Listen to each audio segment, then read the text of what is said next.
नमस्कार, city online में आपका स्वागत है। मैं हूं नेहा दीक्षित। खबरों की शुरुआत करने से पहले नजर डालते हैं आज की हेडलाइंस पर। सीएमओ में मुख्यमंत्री ने प्रदेश के व्यापारियों की ली बैठक, टैक्स सहित कई विषयों पर हुई चर्चा। नगर निगम की सतर्कता टीम ने की कार्रवाई, राजधानी में 5 दुकानों को किया सीज।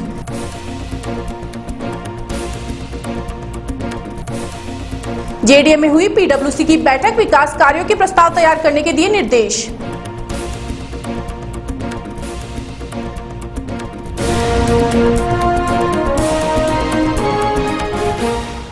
प्रदेश के बजट में टैक्स उद्योग और व्यापारियों को दी जाने वाली सुविधाओं को लेकर मंगलवार को सीएमओ ने कर परामर्शदात्री समिति की बैठक हुई। बैठक में प्रदेश के प्रमुख उद्योग व्यापारी संगठनों के प्रतिनिधियों और आमंत्रित सदस्यों को सीएम वसुंधरा राजे के साथ, जहां इन प्रतिनिधियों से उद्योग से जुड़ी समस्याओं के साथ सरकार के राजस्व को लेकर अपने सुझाव दिए। सीआईआई चेयरमैन आनंद सिंघल ने बैठक में माइनिंग को मैन्युफैक्चर और टूरिज्म को इंडस्ट्री का दर्जा देने का सुझाव दिया। सिंघल ने बताया कि प्रदेश में भू रूपांतरण समयबद्ध होना चाहिए। राजस्थान चैंबर ऑफ कॉमर्स के मानद सचिव केएल जैन ने टैक्स संबंधी मामलों के लिए एक स्टैंडिंग कमेटी की गठन की मांग की। साथ ही बैठक में कई उद्योग से जुड़े प्रतिनिधियों ने वेट और स्टाम्प ड्यूटी में भी कमी करने का सुझाव दिया। पंजाब, हरियाणा, गुजरात, यहाँ का हमने गजट नोटिफिकेशन भी दिया था, परंतु यहाँ पर राजस्थान में गजट नोटिफिकेशन में इलेक्ट्रिक स्विच गियर कोई हेड ही नहीं है। इस वजह से यहाँ के अधिकारी इस पे 14% टैक्स चार्ज करते हैं। हमने कहा है 200 करोड़ का करीब इसका बिजनेस होता है राजस्थान में। 200 करोड़ में 190 करोड़ का व्यवसाय थैले छाप व्यापारी अनरजिस्टर्ड डीलर करते हैं, जो पड़ोसी राज्यों से जाके माल लाते हैं। जयपुर विकास आयुक्त शिखर अग्रवाल की अध्यक्षता में मंगलवार को जेडीए के मंथन सभागार में आयोजित पीडब्ल्यूसी की बैठक में विभिन्न विकास कार्यों को मंजूरी दी गई। बैठक में पीआरएन योजना क्षेत्र में 17 करोड़ रुपए की लागत से विभिन्न सड़कों का निर्माण, गिरधारीपुरा के ए और बी ब्लॉक में पूर्व स्वीकृत राशि में से शेष रही राशि से सड़क निर्माण कार्य, तकरीबन 81 करोड़ रुपए की राशि खर्च कर विभिन्न क्षेत्रों में स्थित 23 सेक्टर में रोड का निर्माण करवाया जाएगा।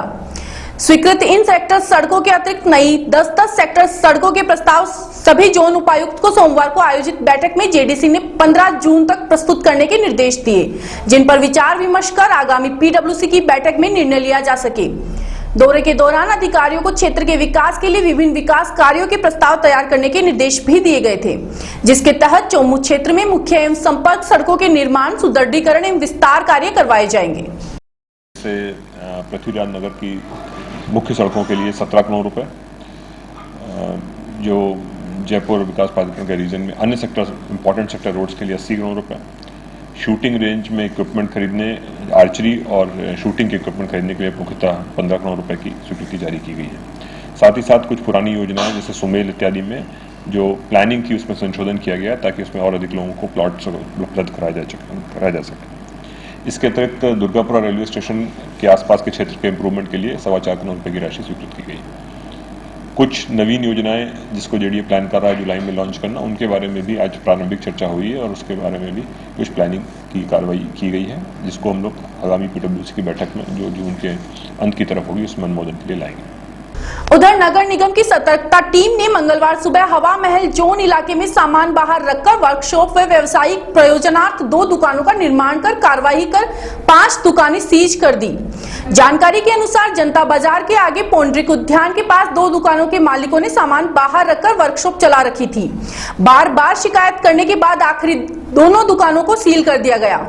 इसके अलावा दूसरी कार्रवाई खजाने वालों के रास्ते में हुई, जहां एक भवन मालिक ने आवासीय परिसर में व्यावसायिक प्रयोजनार्थ 3 दुकानों का निर्माण कर लिया, जिन्हें भी सील कर दिया गया।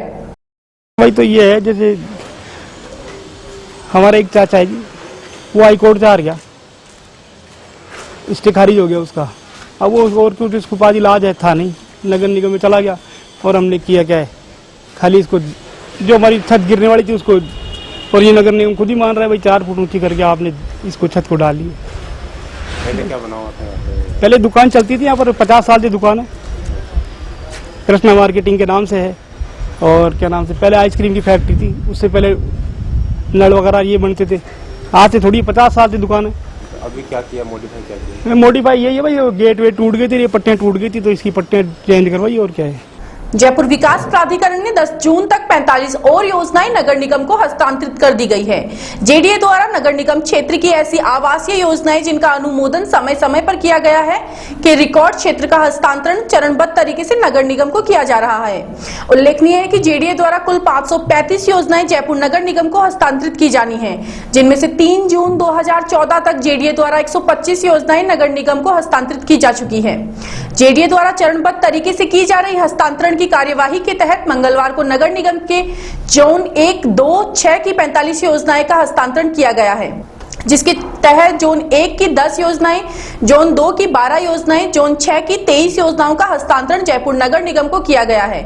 इस तरह अब तक कुल 170 योजनाओं का हस्तांतरण नगर निगम को कर दिया गया है।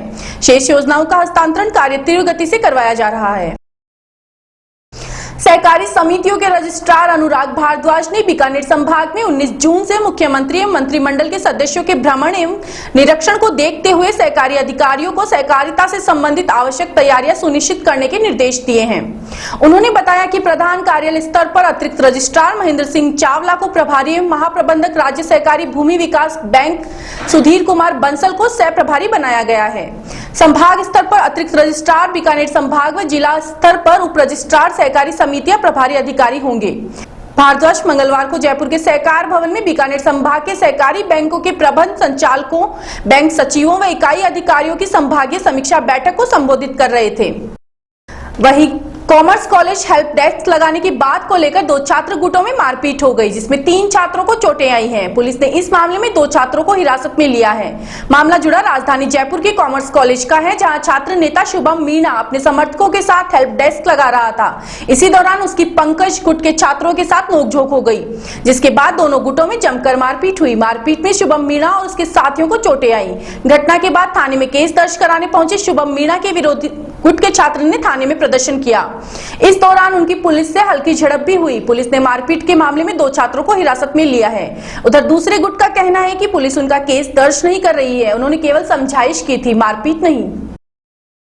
सर कि जैसे मीणा जी ने बताया है कि वहाँ पे जाट जीतता रहा, मीणा नहीं जीतने देगा, ऐसे वैसे। ये कोई जातिवाद समीकरण का कोई मैटर नहीं है इसके अंदर, ये राजनीतिक पर्पज है। राजनीतिक पर्पज से ये जो झगड़ा हुआ है, और इन पुलिस वालों ने जो एक पक्ष से मुकदमा दर्ज किया है, हमारी ओर से जो मुकदमा दर्ज नहीं किया है, तो मैं मुकदमा दर्ज नहीं किया गया पंकज चार की ओर से, तो मैं तो उस पक्ष को लेकर के निष्पक्ष जांच की जाए और कॉमर्स कॉलेज से फुटेज मंगवाकर पक्ष विपक्ष नहीं रखा जाए, जो बात हकीकत है वो रखी जाए सबके सामने। मेरा नाम शुभम मीणा है। घटना ये हुई थी कि मैं सर मैं चुनाव लड़ रहा हूँ, कॉमर्स कॉलेज से तैयारी कर रहा हूँ सर। अगस्त में इलेक्शन है, तो सर मैंने क्या टेबल लगाते हैं सर हेल्प डेस्क, जो फर्स्ट ईयर के स्टूडेंट करते हैं सर, तो क्या हॉस्टल वाले हर साल लगाते हैं। तो सर अपनी दादागिरी से क्या और जो लड़ते हैं उनके सामने, तो उनको नहीं लगाने देते। तो सर इसके ऊपर होते हुए सर मैंने क्या सर पहले इन्होंने आज सुबह मेरे से झगड़ा किया, तो टेबल ले गए, मतलब लेते ले गए, मैंने कुछ नहीं बोला इनको। दूसरी बार वापस से मैंने लगाई तो वापस से ले गए, तो मैंने इनको समझाने की कोशिश की। पंकज जी और महेंद्र खड़े हुए, 2-3 को मैं बुलाया कि सर भैया एक बात बताओ, आपको प्रॉब्लम क्या है?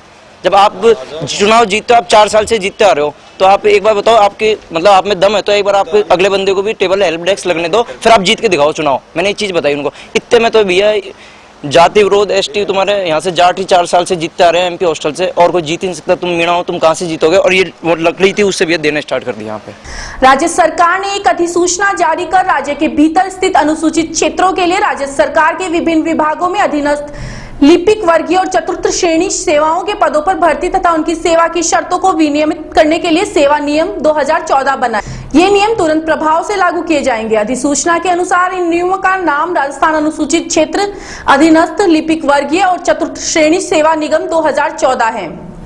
ये नियम राज्य के कार्यकलाप के संबंध में पदों पर नियुक्तों के लिए सरकार के प्रशासनिक नियंत्रण के अधीन राजस्थान राज्य के भीतर अनुसूचित क्षेत्रों में सूचित विभिन्न विभागों के अधीनस्थ लिपिक वर्गीय और चतुर्थ श्रेणी सेवाओं के संपूर्ण स्थापन पर लागू होंगे। प्रदेश की मुख्यमंत्री वसुंधरा राजे ने सोमवार को केंद्रीय मंत्री अरुण जेटली की अध्यक्षता में आयोजित एक बैठक में मेट्रो परियोजनाओं में केंद्र की हिस्सेदारी बढ़ाए जाने का आग्रह किया है। उन्होंने वर्तमान में गठित वेतन आयोग को नए सिरे से गठित करने का सुझाव भी दिया है। उन्होंने कहा कि केंद्र सरकार राज्यों की मेट्रो परियोजनाओं की पूंजी में 50% हिस्सेदारी चाहती है एवं अपना अध्यक्ष नियुक्त भी करना चाहती है, जबकि उसकी अपनी हिस्सेदारी लागत मूल्य के 20% तक ही सीमित है। श्री पीएल मीम रोड का 75वां जन्मदिन आज पिंक सिटी प्रेस क्लब में दलित उत्थान दिवस के रूप में मनाया गया। इस मौके पर सामाजिक न्याय समानता के पक्षधर कार्यकर्ताओं व संगठनों ने भाग लिया। इस मौके पर श्री पीएल मीम रोड अभिनंदन समिति के अध्यक्ष सवाई सिंह ने बताया कि पीएल मीम रोड ने दलितों को विकास की मुख्य धारा में लाने और दलितों के विकास के लिए बनी योजनाओं व कानूनों के प्रभावी क्रियान्वयन करवाने, दलितों के लिए योजनाओं को लागू करने जैसे कार्य किए हैं। आज पीएल मीम रोड जी जो अपने जयपुर के हैं, उन्होंने 75 साल पूरे अभी कुछ दिन पहले किए, लेकिन उस समय चुनाव था, लेकिन आज उनका 75 वर्ष पर अभिनंदन किया जा रहा है। पीएल मीम रोड जी दलित समाज में जन्म लिया और वैसे तो आम लोगों के लिए काम किया, लेकिन दलित समाज के लिए बहुत काम किया। मैं जानता हूँ इन्होंने दलित समाज की इतनी समस्याओं को हल करवाया है बहुत बड़ी संख्या में से, और निरंतर जन सुनवाइयाँ करके और बिना जन सुनवाइयाँ करके भी जहाँ कोई जिस गांव में दलित के साथ में कोई घटना हुई है, अन्याय अत्याचार अनीति हुई है, तो तुरंत पहुंचना। हम लोग भी काफ़ी दफ़ा उनके साथ जाते हैं, हमने देखा है कि कितनी पीड़ा है उनमें, कि 67 साल के बाद भी आज गांव में दलितों के साथ बहुत बड़ी संख्या में अन्याय होता है, और यहाँ तक कि उनको सरकारें भी कोई न्याय नहीं देती है। सरकार पुलिस के पास जाएं, प्रशासन के पास जाएं, उनकी आवाज़ नहीं होती है मुखर। उनके जल्दी से एफआईआर, कई तरह के कानून बने हुए हैं, लेकिन उन कानूनों का कोई प्रभाव नहीं पड़ता, और पुलिस अपने ढंग से, प्रशासन अपने ढंग से टरकाता रहता है, घुमाता रहता है। जब कभी ऐसी बातें होती हैं तो पीएल मीम रोड साहब और हम सब लोग सामाजिक संगठनों के लोग मिलकर जब आवाज़ उठाते हैं, तब जाकर कहीं वो सुनवाई होती है। तो ऐसी बहुत सारी घटनाएं पिछले काफ़ी सालों से जो हम देख रहे हैं, तो दलित समाज में से एक व्यक्ति जो पूरे दिल के साथ में, निष्ठा के साथ में अब 75 साल पूरे किए हैं, इस दिन को हमने दलित उत्थान दिवस के रूप में मनाया है। उधर शहर की खास खबर में शहर के एक ऑटो रिक्शा मालिक ने अपने रिक्शे को हेरिटेज लुक दिया है। वहीं रिक्शे में गर्मी को देखते हुए उनके चारों ओर टाटियां लगाई गई है और ऑटो के चारों ओर राजस्थानी संस्कृति को दर्शाया गया है। वहीं न्यूज़पेपर पढ़ने सहित खाने पीने की व्यवस्था भी इसमें की गई है। ऑटो रिक्शा चालक का कहना है कि इसको गर्मी के मौसम को देखते हुए ऐसा लुक दिया गया है जिससे पर्यटकों को कोई परेशानी नहीं हो।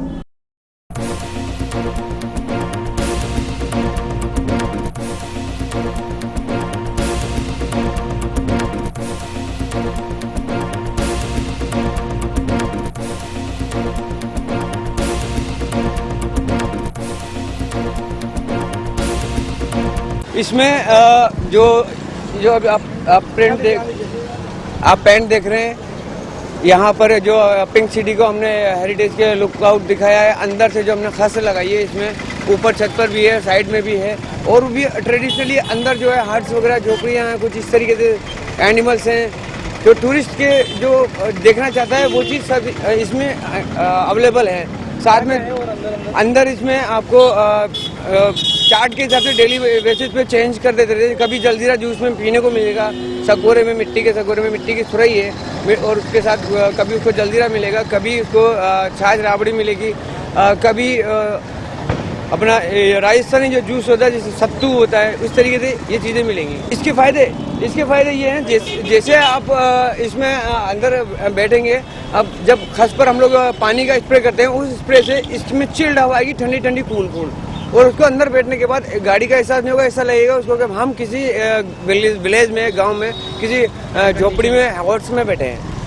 Commissioner metro railway safety PS Baghel बुधवार को जयपुर मेट्रो रेल के रोलिंग स्टॉक का परीक्षण करेंगे। इस संबंध में पूर्व में 28 फरवरी से 13 मार्च तक काउंसिलेशन परीक्षण किया गया। इसके सफलतापूर्वक संपूर्ण होने के पश्चात 12 मई 2014 को जयपुर मेट्रो के रोलिंग स्टॉक को 80 की रफ्तार का अंतरिम स्पीड सर्टिफिकेट जारी किया गया था। मेट्रो के संचालन के पहले रोलिंग स्टॉक का अनुमोदन कमिश्नर रेलवे सेफ्टी व रेल मंत्रालय द्वारा दिया जाता है, जिसके पश्चात ही वाणिज्य उपयोग संभव है। बघेल बुधवार शाम 4:30 बजे से 5:30 बजे तक मानसरोवर डिपो पर रोलिंग स्टॉक का परीक्षण करेंगे। वह इसके पश्चात शाम 5:30 से 6:30 बजे तक रोलिंग स्टॉक को ट्रैक पर चलाकर परीक्षण किया जाएगा। इस दौरान जयपुर मेट्रो के सीएमडी निहाल चंद गोयल एवं दिल्ली मेट्रो के अधिकारी भी मौजूद रहेंगे। पूर्ववर्ती गहलोत सरकार के दौरान प्रदेश में संचालित 108 एम्बुलेंस सेवा में कथित अनियमितता के मामले का जिन एक बार फिर बाहर आ गया है। भाजपा नेताओं की ओर से गहलोत सरकार के दौरान ही 108 एम्बुलेंस सेवा में करीब 2.5 करोड़ रुपए के घोटाले के परिवाद पर आखिरकार मौजूदा वसुंधरा सरकार की पुलिस ने मामला दर्ज कर लिया है। बड़े स्तर के इस कथित घोटाले के इस मामले में पूर्व मुख्यमंत्री और पूर्व चिकित्सा मंत्री कई नामी हस्तियां आरोप के कटघरे में हैं। फिलहाल मामले की गंभीरता को देखते हुए जांच सीआईडी सीबी को सौंपी गई है। परिवाद का जांच पड़ताल के बाद आखिरकार सरकार बदलते ही पुलिस ने मामला दर्ज कर लिया है। कांग्रेस सरकार के दिग्गजों की फहरिस्त से जुड़ा मामला शहर में अशोकनगर थाने में दर्ज हुआ है, लेकिन मामले की पैमाने को देखते हुए इसकी जाँच सीआईडी सीबी को सौंपी गई है। परिवादी पंकज जोशी है, 31/7 को इन्होंने दर्ज करवाया था। इसकी जांच चल रही थी। जांच रिपोर्ट प्राप्त किया गया, ऑडिट रिपोर्ट स्वास्थ्य विभाग से, उसमें ये खामियां पाई गई थी। भाई चिकित्सा कंपनी को इन्होंने टेंडर दिया, टेंडर देने के पश्चात चिकित्सा कंपनी के द्वारा वो टेंडर लेने के बाद अनियमितताएं पाई गई कि भाई एक ही मरीज को छोड़ करके एक ही ट्रिप के अलग अलग बिल दर्शा करके इन्होंने भुगतान प्राप्त कर लिया। राजस्थान राज्य पथ परिवहन निगम द्वारा 381 बिना टिकट यात्रियों पर कार्यवाही कर उड़न दस्तों ने विभिन्न मार्गों पर बसों का सघन निरीक्षण अभियान के दौरान 13,598 रुपए जुर्माना वसूला। निरीक्षण दलों द्वारा 1 जून से 9 जून तक 9,483 बसों का आकस्मिक निरीक्षण कर 130 बसों में 381 यात्रियों बिना टिकट ले जाते हुए पकड़े गए। इस दौरान बिना टिकट यात्रियों से 7,828 रुपए व 5,770 रुपए की राशि अधिभार राशि सहित कुल 13,598 रुपए वसूल किए गए। निगम प्रशासन द्वारा यात्रियों पर कार्यवाही के साथ ही बिना टिकट यात्रियों को ले जाते हुए पकड़े गए परिचालकों के विरुद्ध भी अनुशासनात्मक कार्यवाही की जा रही है। प्रदेश में प्रचंड गर्मी का कहर जारी है। गर्मी के कारण गर्म हवाओं ने भी लोगों को झुलसाया है। पिछले 24 घंटों में गर्मी के कारण 5 लोगों की मौत तक हो चुकी है।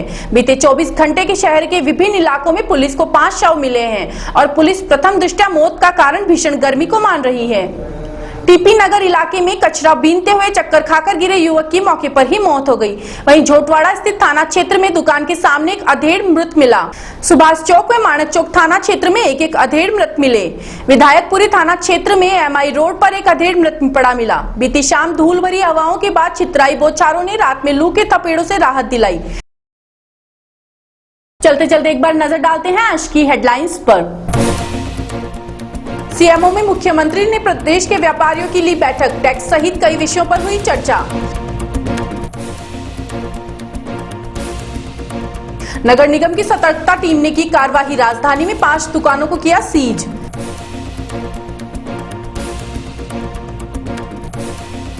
जेडीए में हुई पीडब्ल्यूसी की बैठक, विकास कार्यों के प्रस्ताव तैयार करने के दिए निर्देश।